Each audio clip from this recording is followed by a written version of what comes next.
Good afternoon, everyone. It's 4 o'clock, so we'll start our webinar. Firstly, welcome. This webinar is titled Tuesdays for Transition, Making Corporate India BRSR Ready for FY24. The reason is we believe that there is a transition needed from the previous financial year's BRSR format to the current financial year's format, as well as the requirement of third-party reasonable assurance, which has come up this financial year. So that is the transition that we want to address. And Tuesdays, because we're having the session for 4 Tuesdays. It started a couple of weeks ago. This is the third session in our 4-part webinar series. These webinar series are being conducted by AdQuest Sustainable Solutions. I'm Manisha Joshi. I'm an ESG consultant with AdQuest. We provide sustainability consulting and also advisory services to corporates and educational institutions. As part of this work, we also help companies draft their BRSR disclosures. And the aim is to make it in a very mature manner, which would help your stakeholders to get the right understanding of what it is that they do need to understand about your company. Of course, there is now a growing trajectory of assurance requirements. So this is also something that we take care of to ensure that you would go through your assurance in a very smooth manner. So this is probably something you would have seen while you were registering for these webinars. The webinars that we have had was the BRSR Gone By a couple of weeks ago, where we spoke about the things that went really well, the things that probably we've missed, and opportunities for improvement. We had a session last week, which was on benchmarking the BRSR reports against global best practices, and where we picked up specifically the integrated reporting principles, and we applied these IR principles to the BRSR. We were discussing why it's beneficial and how we're doing it, and how we're doing it specifically in AdQuest as well. And in case some of you might have missed any of the sessions, not to worry. At the completion of these 4 webinar series, we would be compiling a playlist, and we would be sharing it with all the participants who've registered for the webinar. So today is the third session, which is Stacking the BRSR Disclosures, Industry-Level Insights Derived from Analytics. The topics would be relevance of XBRL data, analytics of BRSR data from FY 22-23, quantitative benchmarking of select industries, and do's and don'ts while publishing XBRL data. I'm very happy today to introduce our speaker, Ms. Revati Ramanan. She's the guidance manager for XBRL International. And just to let you know that XBRL International is the organization that is the proponent for the XBRL format itself. So that is as authentic as you can get to hear from a senior person from XBRL about the XBRL analytics that is being done today. Revati has more than a decade of experience with XBRL, working on various XBRL projects and XBRL implementations for regulators worldwide. She has developed XBRL taxonomies and has worked on the best practices for XBRL reporting. And I think today is going to be a very unique session because it's combining XBRL know-how and tools along with the ESG, expertise, and it's going to be a zoomed out view of the, more than 1,000 reports of XBRL format which have been submitted in the past cycle. So I hope that everybody, finds this session very insightful. Before I hand over to Revati, just want to give a quick idea of the flow of this 1 hour. After this introduction, Revati would be speaking for about 30 minutes, after which she will take questions for about 10 minutes. We want to just let you know that please type in your questions on chat. We would not be taking it via audio. Please type it on chat, and in case we're running short on time, we will answer your questions. We'll reply to you by email. So please also type your email ID in when you're providing your question. And the last 15 minutes is going to be an exclusive sneak peek into the work that we're doing in AtQuest. So let me now hand over the mic to Revati. Thank you, Manisha. A very kind introduction. Happy to be here and sharing the analytics or insights from the BRSR report submitted last year.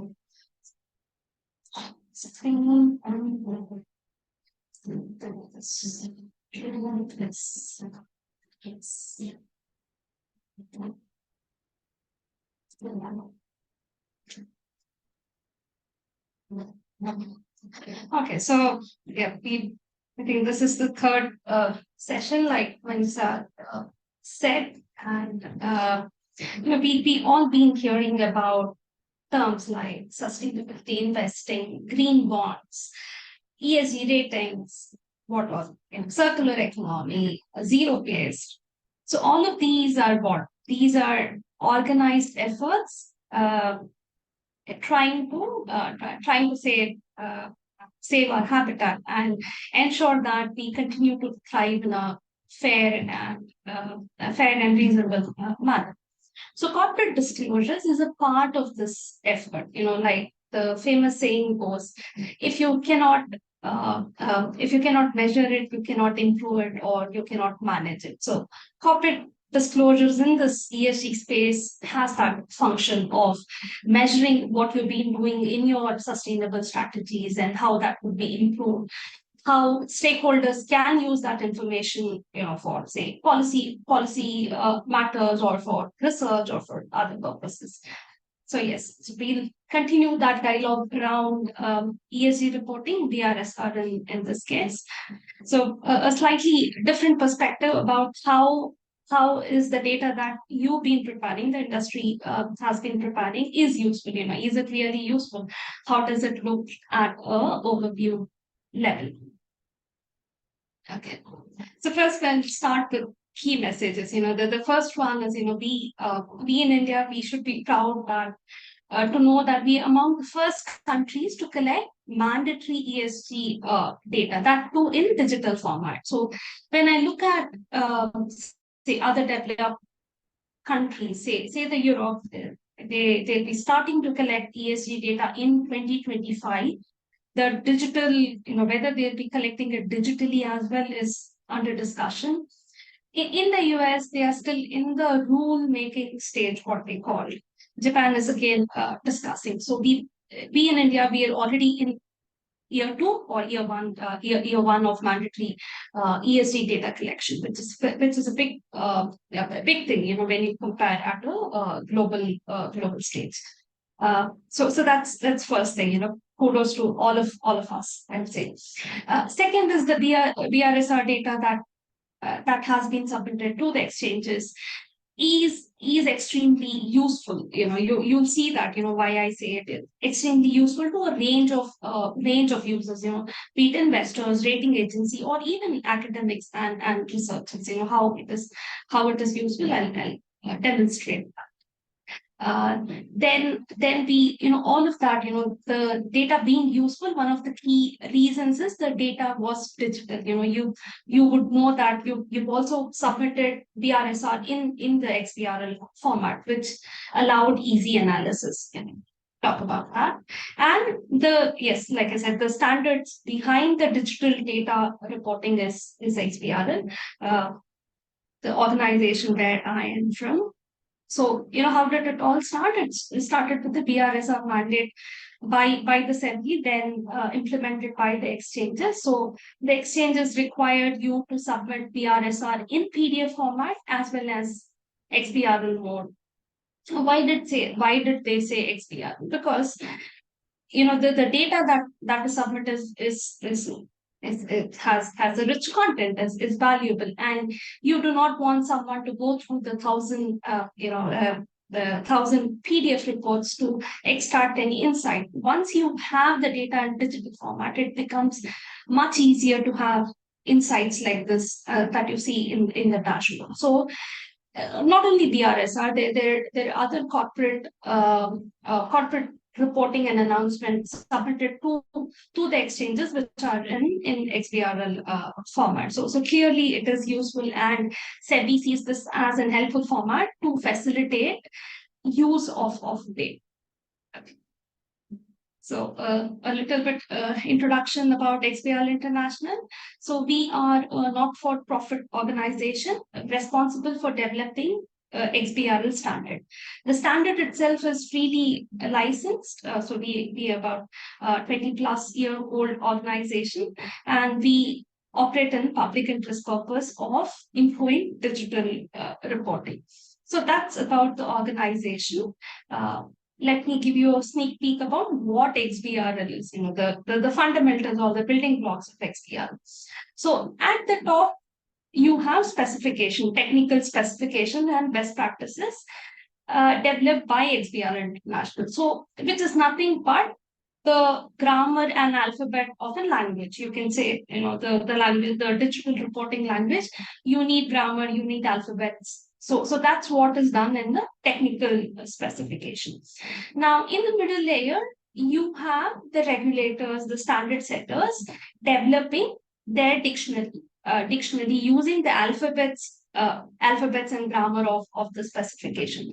So what do they do in the dictionary is they define the reporting terms. Like in case of BRSR, say emission, scope 1 emission would be a term. So they have defined that term in a taxonomy, in a dictionary, following the rules of the specification. So you have a dictionary of list of all reporting elements published by the exchanges. Now, you as an industry representative or companies prepare your report using the words from the dictionary. So when you prepare your BRSR report, you use the term defined in the dictionary and you report value against that. So when you prepare that report, when you prepare an XBRL report, you again have to follow the rules in the technical specifications. So this is how the standard gets implemented. XBRL is in standard, which is domain agnostic. It is implemented in 200 plus projects across geographies. In India, the standard for data collection, XBRL data collection, is used by RBI, the Ministry of Corporate Affairs, SEBI, through exchanges use the standard for data collection. Yeah, I mean, it should now be kind of clear that we still not in the 2000 era. We do not want data to be just in the PDF, because if data is in the PDF, then again you require some kind of transformation so that it can be consumed it could be consumed by machines, or it could be automatically used. So to avoid that bridge, regulators ask data in the digital format as well from the companies. So that's, I think, I'll now stop, talking about XBRL, and now we'll go to see how the data that you have submitted in XBRL, what insights we can draw from that. So what I'm going to show you is a dashboard. So is a dashboard created from 1,000 plus BRSR XBRL reports, which was submitted to NSE. So in this first dashboard, you see different elements. This should be familiar to you. So energy sources, energy consumption, whether it is renewable, non-renewable, your emissions, waste, breakdown about waste, material issues and opportunities. We'll pick few of these and go through that. But all of this, what you see here and much more as well. So there's also a range of employment metrics. There are others as well. So what you see is entirely derived from the data that is submitted, which itself is very exciting, because this kind of an insight was not possible, say, 2 years ago. How did people collect ESG data? Either they were through surveys or some private mostly through surveys or some kind of an mechanism where people had proxies. Now this data is what the companies are submitting. What I say is it is coming from the horse's mouth. So much more reliable, much more actionable, and the depth of the data, is too rich. You have about 1,600 data points per report. So very valuable data from perspective of any stakeholder. Okay, I'll just pause here if people have questions before we delve into a few of these views.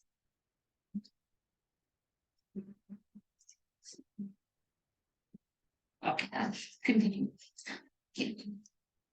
One of the yeah, I'll say people or stakeholders look for risk and opportunities. When they see an ESG report, why risk and opportunities? Because that is where the company is telling their story. What are the risks that the company is facing? What are the opportunities that they see from this current scenario? So you have this similar disclosure in BRSR. So what you see on your screens are a word cloud, a summary of what people have identified as risk or opportunities across 1,000 companies. So what does what can we kind of interpret? Okay, water management, data privacy, health safety. All of these seems to be a recurring theme across company. This itself is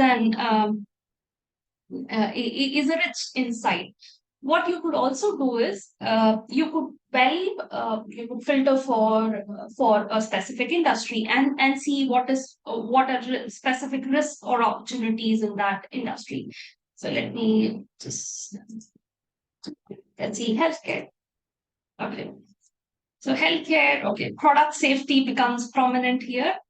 I think understandably, data privacy again, health safety, business ethics. So yeah, I think this is what intuitively we would also expect health companies in the healthcare sector to report as a risk or opportunities. What you could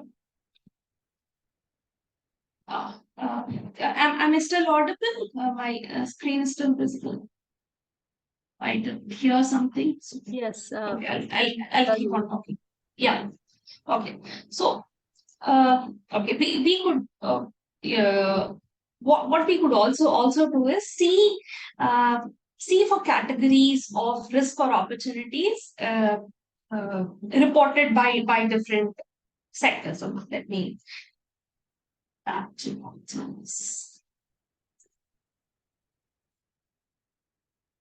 okay, now these are categories of risk or opportunities. Let me select say data privacy. Okay, let me select biodiversity. Now, biodiversity as a risk or opportunity, you see typically reported by extractive minerals processing or infrastructure. So this is reasonable. This also helps you to kind of have that insight as to which industry is reporting which kind of risk or opportunities. This analysis will be very helpful when you want to see what peers in your industry, what are they reporting, what have they identified, have you missed any insight that they have identified, or any opportunity that they have identified which is not there in your strategy. So this kind of this analysis, just looking at the risk and opportunities is helpful from a peer analysis perspective. Should I take this question now? How does generate? Okay, I'll park this question. I'll address this later. So right now we're looking at analytics. We're looking at what the data that you have reported helps tells what story it tells. Okay. Now this is good. This is a good start. But next level, you could also wonder what is being reported, whether it has a value, because you will know that when you report this disclosure or this metrics, you're also supposed to report the rational about why you are identified something as a risk or opportunity. So this one. So okay, here I have these are these are actual text disclosure, what companies have disclosed in their report. I've selected just the biodiversity and I've selected opportunity. Why we understand that biodiversity is a risk and where people have identified it, but there are also companies that have identified biodiversity as an opportunity. So one might be curious as to see what is that they have identified as an opportunity.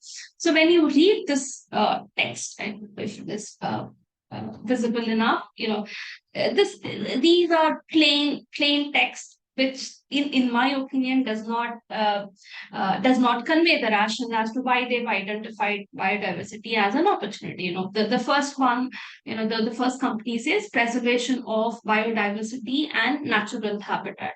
This is kind of just some bags of words being put together, or they just said brand reputation. And we say we understand preserving and restoring is critical for maintaining balanced ecosystem. So these are facts. Now the users of the data, whether such kind of an reporting is valuable to them. Of course, they're going to be the judge, but because the data is digital, it is easy to extract, and people with text analytics can also make out how valuable or how original the text or the disclosures that have been reported are. So which brings me to my next slide about boilerplate text. So the same disclosure, continuing with the same disclosure, what is also observed is, the let it be the rational or the other text fields in that disclosure.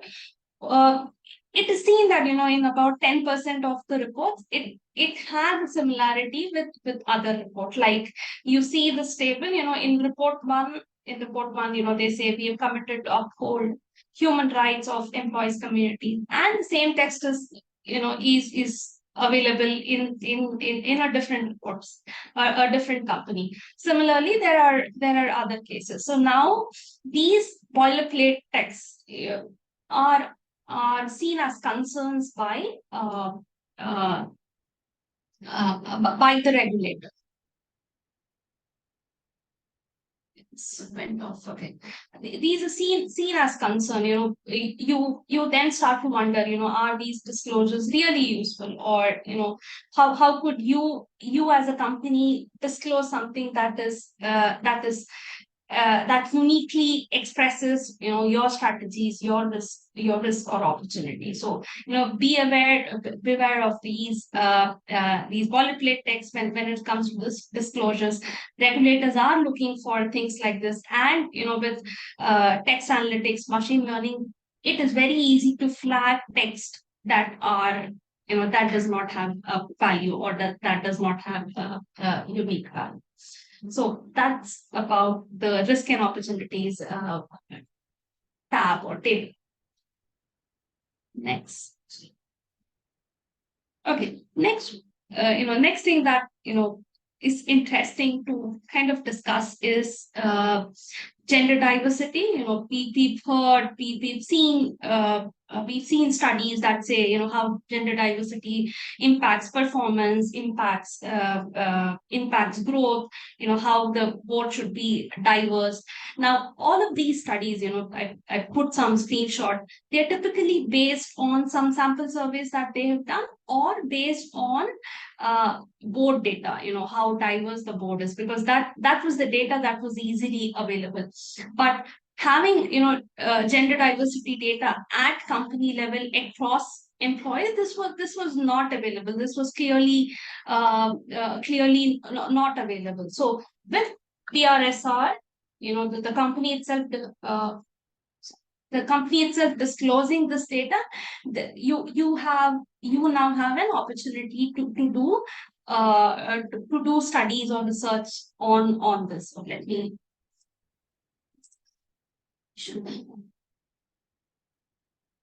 Okay, so what do we see? This is across 1,000 companies, which is a good sample size, because the surveys that I've seen is they typically survey 100 companies, 200 companies, but this is a good data sample to at least start with.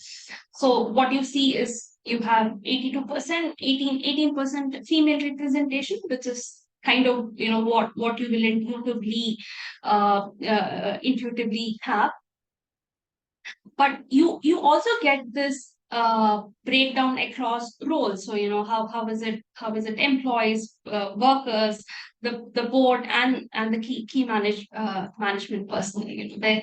There's of course a difference which we all understand, and also how gender diversity is different across industries. You'll have industries in which there is poor representation for a reason. Now this is a very rich database, rich data from a researchers and academic perspective.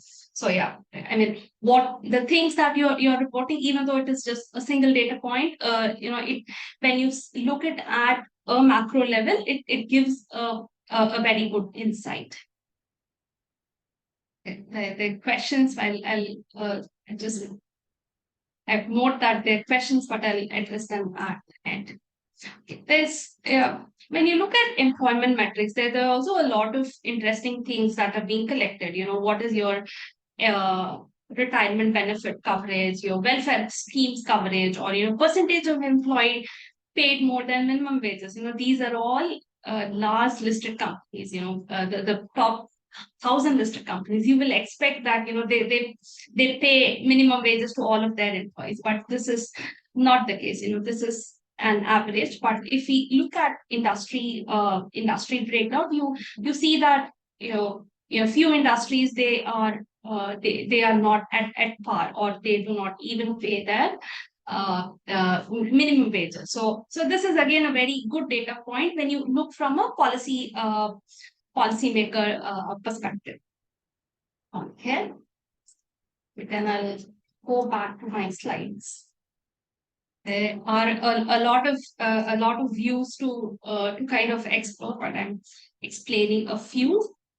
Okay, so when it comes to data quality, digital data, one thing that comes out is paramount is how is the data reliable? The dashboards are fine. At an overview level, this all looks fine. But when you kind of drill deeper into company specific data, you probably find there are outliers, like this intensity table. Let me go back in my dashboard.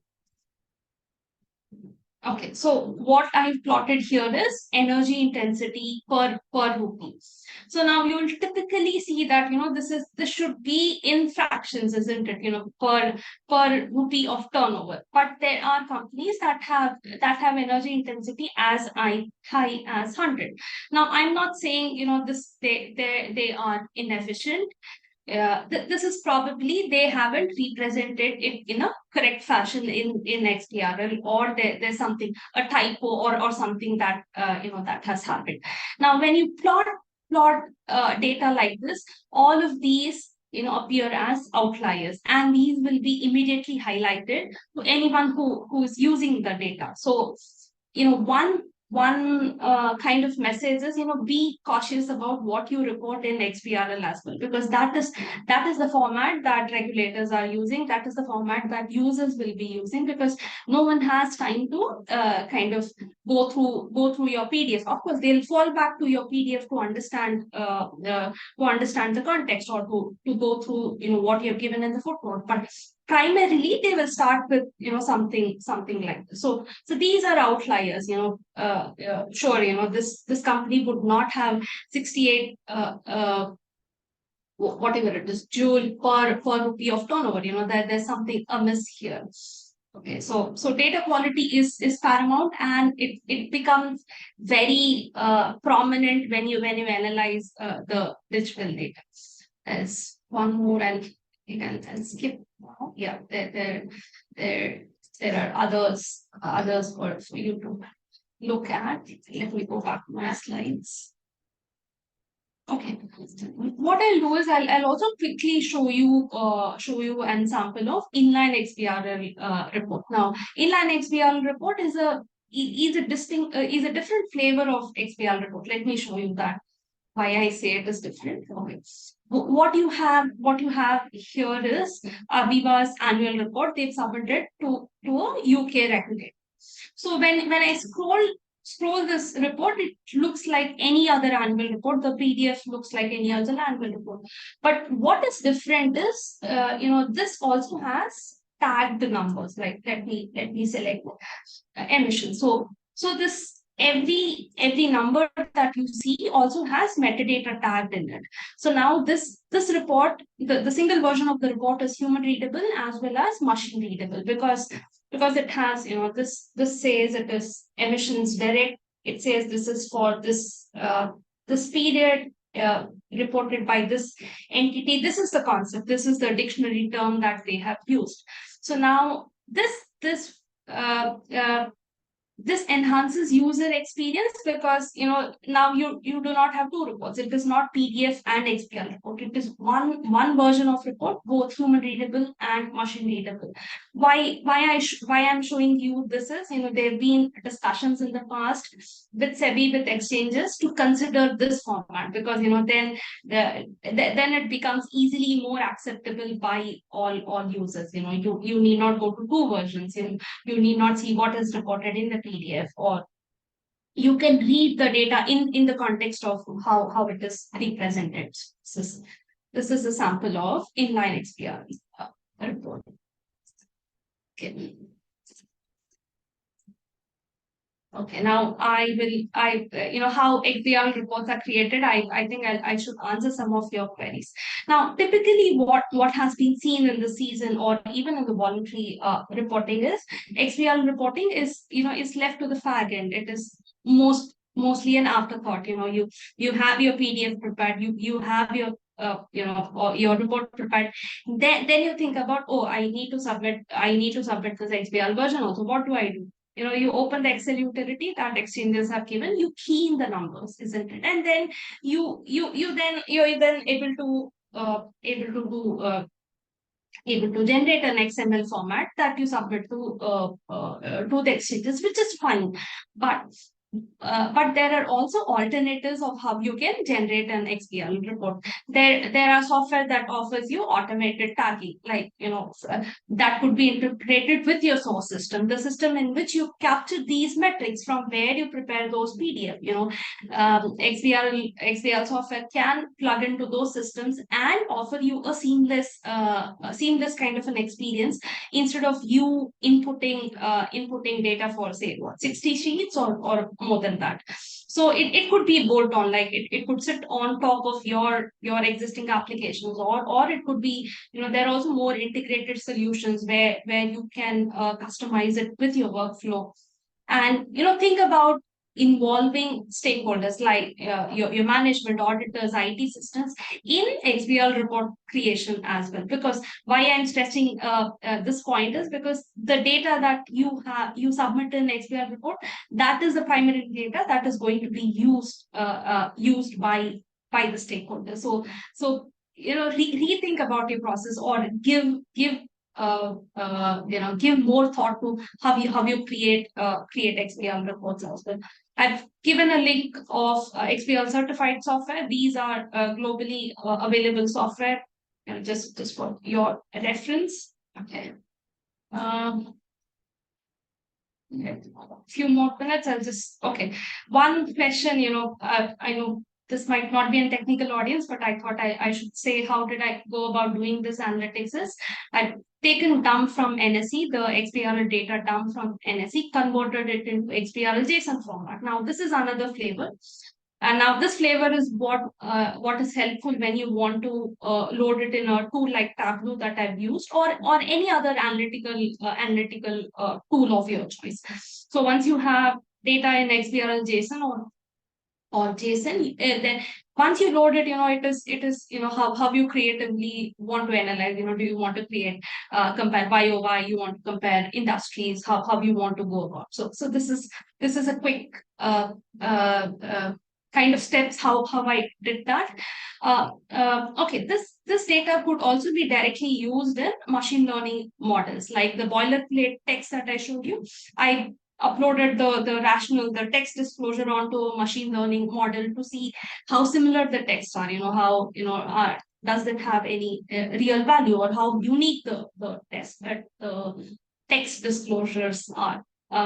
So one suggestion here is, this data is useful to you as well, if you want to do peer comparisons, if you want to see where the industry trends are going on. So, ask for this, ask for this data to your providers, to your ESG consultants, see, ask them, how tell me how my industry fares across other industry, or how am I faring, vis-a-vis others in the industry. So yeah, you can create demand, or you might be interested in analyzing the data as well. So concluding remark, I'm just finishing on time, Anveshi.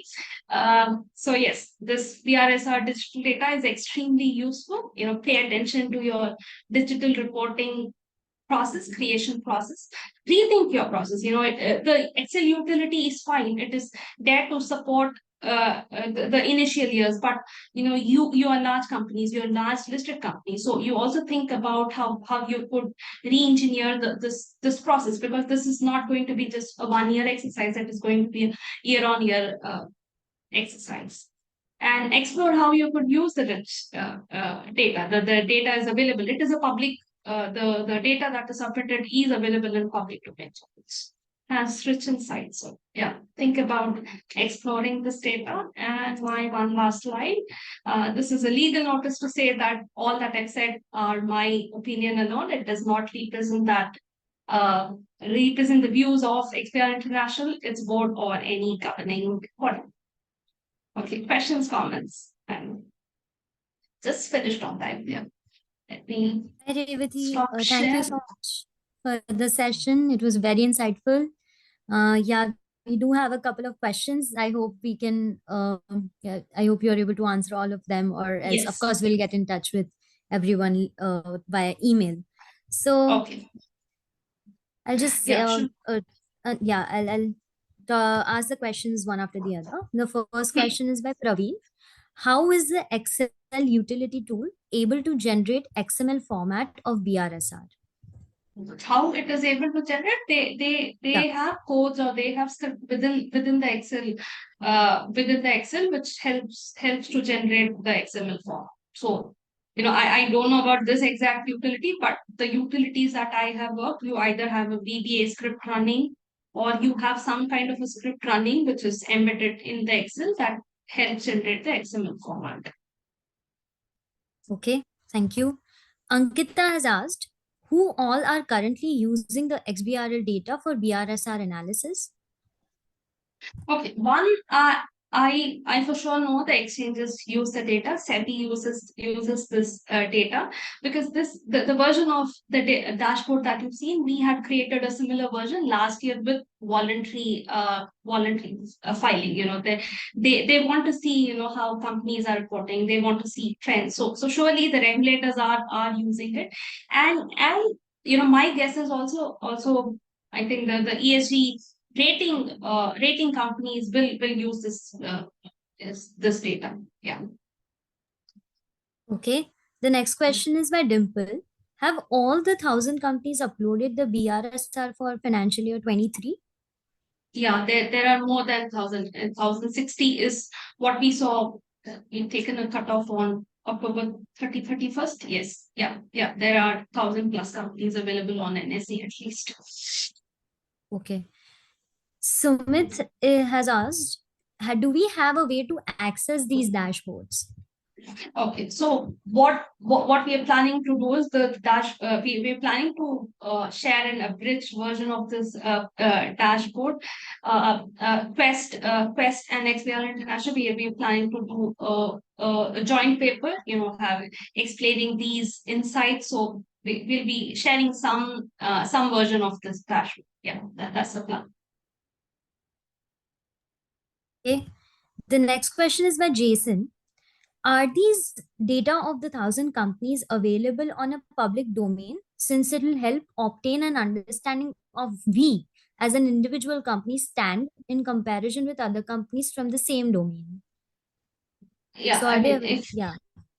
the raw XBRL data, yes, that is available. If you go to NSE, if you go to that corporate disclosure section, the BRSR, it allows you to download the XBRL BRSR data. Now, what I've done is I've downloaded 1,000 companies and then put it into an analytical view like this. But yeah, all of the 1,000 companies are available in public domain. Yeah, their reports are available. Okay. The next question is by Praveen. How do we read the XML format data for analysis? Is there an open software? Okay, if I just go back. Okay, there are open source software. If I just click this, I've given a list of certified software here. You of course need a XBRL software, or if you're a techie, kind of a reasonably understandable techie, then you can understand the XBRL format as well. But the advice is to use a software and not try to start writing codes based on what you see. So there are a list of okay, there are a list of XBRL softwares available which will help you convert it into a JSON format, and you of course need some tool. I'm saying when I say tool, you need analytical tool like Tableau or Power BI or even Excel. You can open XBRL JSON even in Excel to analyze it. So there are open source software like Errol here is an open source software. So I'm taking the name because this one is certified as well as an open source software. Others are commercial tools. So there are validating processes, which validating processes means it can read XBRL data, convert it into the format that you want for analysis. Yeah, these are okay. Now these are report creation software. So these offer different kind of services. Like it could be automated, integrated into your process or integrated in your product. So there are different creation tools available. XBRL creation tools available. Okay, thank you, Revati. We have two more questions. One is by Ankita. Are you doing some sectoral best practice benchmarking as well as using the data? No, I am not doing. I mean, the demonstration, the database here was to demonstrate the utility of the data, but no, I am not planning to do benchmarking. I think I should have said this disclaimer. I'm not an ESG expert, so I I I may not be the right person to do the benchmarking in this case. Sure. One last question by Karuna. What happens in case of the organizations where they have 3 to 4 sites and they have a manual method of data collection and compilation? I think this is question more for the organization to look at how they can relook at their workflow and processes, isn't it? I mean, there are of course consultants that will companies that will help you do that. I am not the right person to answer. I know this requires attention and it's a valid question, but yeah, I'm correct. Okay, we have a minute more. And Parth, we just got one more question, Revati. Parth has asked, can you share the Tableau version of the data set that you have already created? If yes, how can we get it? Yeah, like I said, we planning to do a paper explaining these insights or few more insights, and with that paper we planning to give access to this Tableau dashboard. Yeah, this Tableau this will be published online, and you can access that online version of the dashboard. Okay, and there's one more question, Revati, it just came up. It's from No problem.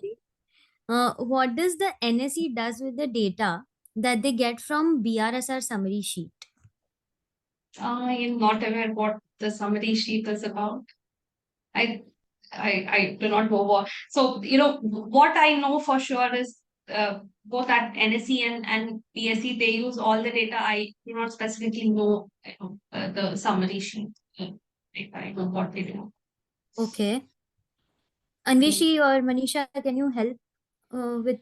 I think it's a reference to the BRSR compilation of data. That's the reference to the BRSR summary sheet. So is NSE already doing something with those XML data? Is what I think is the question broadly. Yeah, I think they are using the data kind of entirely. What they specifically do with that sheet, I do not know, but I for sure know that they use it for regulatory compliance. They see what has to be reported is reported. If there are outliers, how that has been flagged. They're discussing with SEBI data challenges. I'm sure when you were doing BRSR, there would have been a lot of roadblocks that would have pointed to the exchanges and SEBI. So this data also helps to understand, how companies are complying with it, or are they facing challenges when they're asked to disclose these things. Okay, thank you so much, Revati. We are done with the questions. So we can move Okay. on to the next segment. Yeah, thank you. Okay. Share. Yeah, thanks. Thanks again, Revati. It was a very interesting session. I think we were all like learning a lot about it. So let me just share my screen for the last part of this session. Are you able to see my screen? Yes. Okay, so somebody, I think Ankita was asking about, are you doing sectoral benchmarking of the data, right? So this is actually quite useful. Companies do understand that they want to benchmark themselves against their peers within the same industry, perhaps. And they would, of course, be curious about other industries as well, but more specifically within their industry, how are they doing and that sort of thing. So, and as Revati had also mentioned, this is probably something that practitioners might be working on. I want to just bring this up.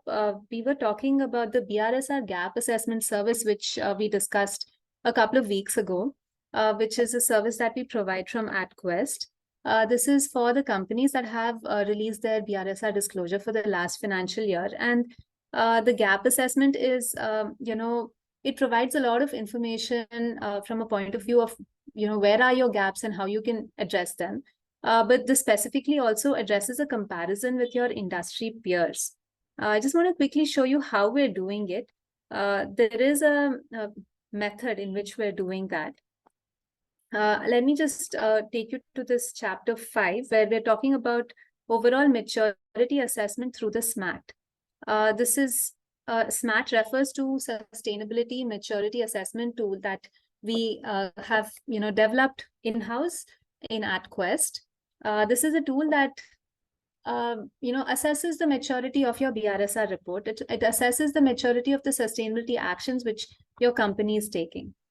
And it comes up with an overall score, an overall maturity score of your BRSR. Now, this is something that can be compared with that of your industry peers. So this is something that we offer as part of our gap assessment service. Before we get to that industry comparison, I just want to explain these two charts over here. This reporting maturity as per BRSR Essential, it's basically giving you, apart from the industry comparison, it's telling you how well you're doing against how well you can possibly do. As in, the tool is customized to your specific industry. And every BRSR question, there is a score assigned to every BRSR answer. And the score is, we've taken a scaling approach, and a score is assigned, and you sort of, that at the end of the section, you come up with a number, how well you could have done versus how well you have done, and you come up with a number, say 61% for section A, 81% for section B. And this chart is talking about the BRSR essential indicators, So when we're talking about Section C Principle 1, this is referring to the essential indicators, and this chart is referring to the leadership indicators. So this gives you an idea of how well you're doing with regard to maturity. And you also get to see how well you're doing with regard to E, S, and G factors. So basically, every BRSR question is tagged with an E or an S or a G tag to identify if it's pertaining to E, S, or G, or a combination of the three. And as the answers are scored, these are also tallied, and you come up with this sort of a graph, which is actually like a zoomed out view of this particular one, wherein you're seeing reporting maturity, but this is split for E, S, and G. And you will be able to tell, this is a sort of a heat map of the areas you may want to concentrate on, where you might be seeing a 0 for Section C Principle 2. You're seeing a 0 across E, S, and G. You might want to focus on that. Or you're looking at the E components and you see it being 0 at P2, P8, and P9. You might want to focus on that. You might observe that it's blank in certain places. That just shows that there were no applicable, like for example, there's no E questions in Principle 3 essential indicators. That's what this would mean. So this is how you would read these charts. And moving on to this section that we were talking about, benchmarking.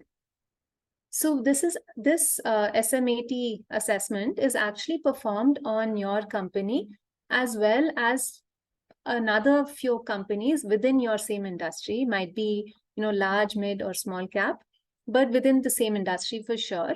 Maybe about 3 or 4 companies are taken up, and this entire analysis which I described above over here, where you get this overall score, maturity score, we also find the overall E score, overall S score, overall G score for your organization as well as for your peer organizations, and we chart that out. This might look like it's very condensed information, but it's basically comparing your company's performance with the best within your industry.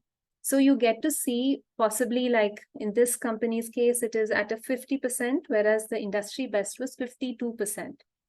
Over here, when you see the E score, it is at 43%, and industry best was 43%. So that means your company was actually the industry leader. Or the S score, it is lagging behind. So you get to see how you're doing as against your peers and your competitors.